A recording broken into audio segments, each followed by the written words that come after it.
Derrière l'épreuve se cache une immense bénédiction de Dieu. Pourquoi ceux qui croient en Dieu doivent-ils passer par des épreuves? Pourquoi, après avoir cru en Dieu, devons-nous encore traverser la perte, la douleur, l'attente et les larmes? Est-ce que Dieu ne nous aime pas? Lorsque nous ouvrons la Bible, nous découvrons que ceux qui étaient le plus aimés de Dieu et le plus bénis par lui ont tous traversé des épreuves difficiles. Job a tout perdu à cause de Satan, une souffrance presque impossible à supporter. Mais sa réaction est bouleversante, il ne comprenait pas pourquoi. Et pourtant il a dit: L'Éternel a donné, et l'Éternel a ôté, que le nom de l'Éternel soit béni. L'épreuve n'a pas détruit Job.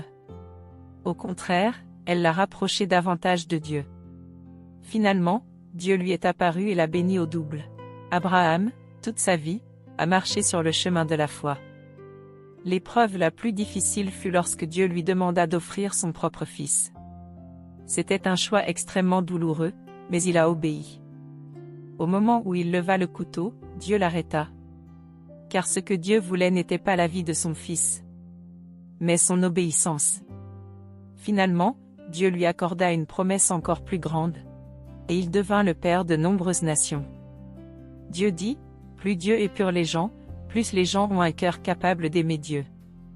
Le tourment dans leur cœur est profitable à leur vie, ils sont plus capables d'être en paix devant Dieu, leur relation avec Dieu est plus étroite, ils sont mieux en mesure de voir l'amour suprême de Dieu et son salut suprême. Aujourd'hui, tout ce que tu traverses, qu'il s'agisse de l'attente, de la lutte, des larmes ou de la douleur, n'est pas un hasard. Peut-être que tu ne comprends pas maintenant, mais un jour tu découvriras que Dieu utilise les épreuves pour façonner un toi plus mature, plus fort, capable de porter de plus grandes bénédictions. Frères et sœurs, crois-tu que Dieu te conduira à triompher de toutes les épreuves? Si tu fais face à des épreuves trop lourdes pour toi, n'hésite pas, appelle le numéro à l'écran.